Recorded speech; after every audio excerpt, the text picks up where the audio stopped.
Good afternoon, students. As you all know that we are doing the classwork of History Chapter 1, Tracing Changes in the Medieval Period. So, we will continue. We have done 3 exercises yesterday and today we will do the fill in the blanks. Put classwork, give the date and now start writing. Fill in the blanks. The first question is, the period AD 700 to 1750 saw new technologies like the Persian wheel in the irrigation. That is, during the time period of 700 to 1750 in the medieval period, new technologies has come in the irrigation. नए नए तरह की technology irrigation के क्षेत्र में आई जिसमें कि Persian wheel एक है. Second question, the dash spread the message of devotion to God.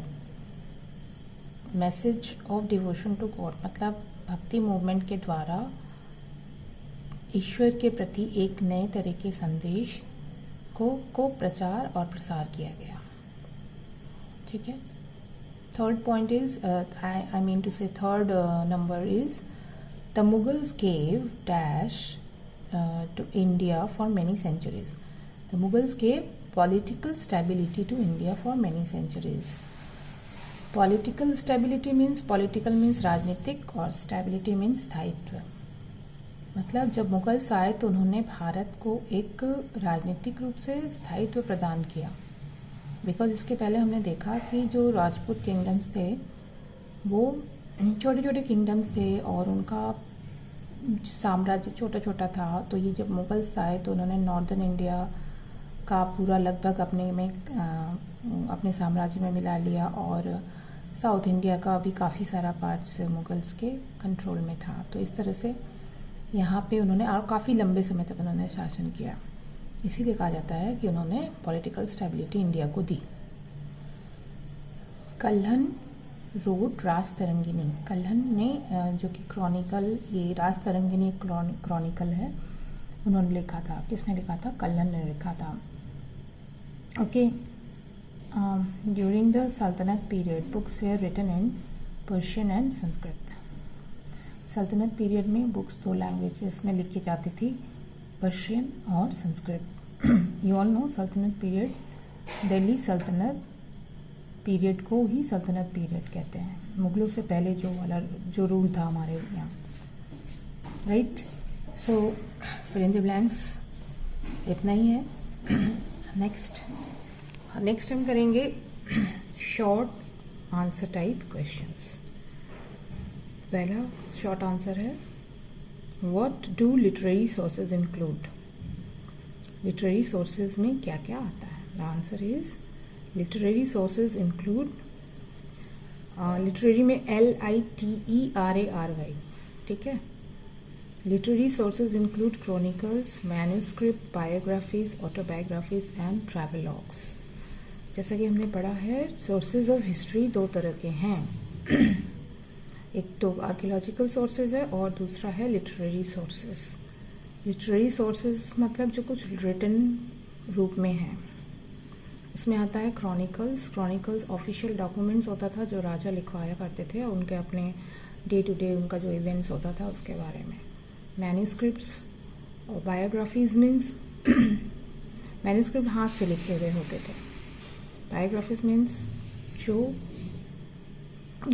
किसी फेमस पर्सन के बारे में कोई चीज़ लिखी जाती थी उसको बायोग्राफी कहते थे. मतलब लिखने वाला कोई और जिसके बारे में लिखा जाए वो कोई और होता था. ऑटोबायोग्राफीज़ में लोग जब अपने बारे में कोई बुक या कोई फेमस पर्सन अपने बारे में कुछ लिखता है, खुद ही लिखता है, तो उसको ऑटोबायोग्राफीज़ कहते हैं. और ट्रैवलॉग्स पहले भी बताया था मैंने, दैट ट्रैवलॉग्स हमारे इंडिया में डिफरेंट टाइम पीरियड में डिफरेंट ट्रैवलर्स आए. यूरोपियन ट्रैवलर्स आए, चाइनीज़ ट्रैवलर्स आए.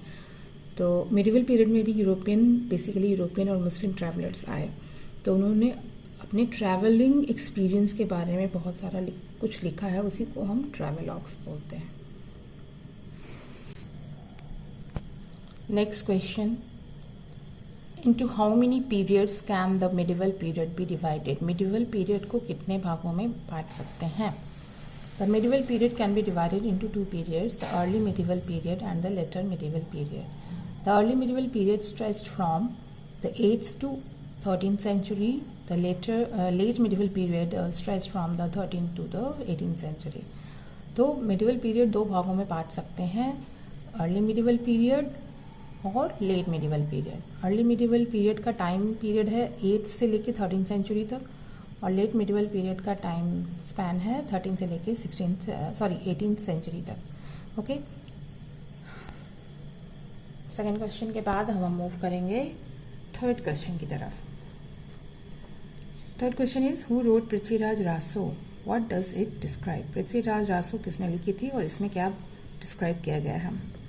Prithviraj Raso was written by Chand Bardai. Chand Bardai ने पृथ्वीराज रासो लिखी है. It describe the life and adventure of Prithviraj Chauhan, Rajput ruler of Delhi and Ajmer. यह डिस्क्राइब करता है पृथ्वीराज चौहान जो कि एक राजपूत रूलर थे और उनका रूल कहाँ था? दिल्ली और अजमेर में. So today is up to this. Tomorrow we will finish this chapter. One short question is remaining and 2 long questions. Okay, complete your classwork very neatly. Okay, see you in the class.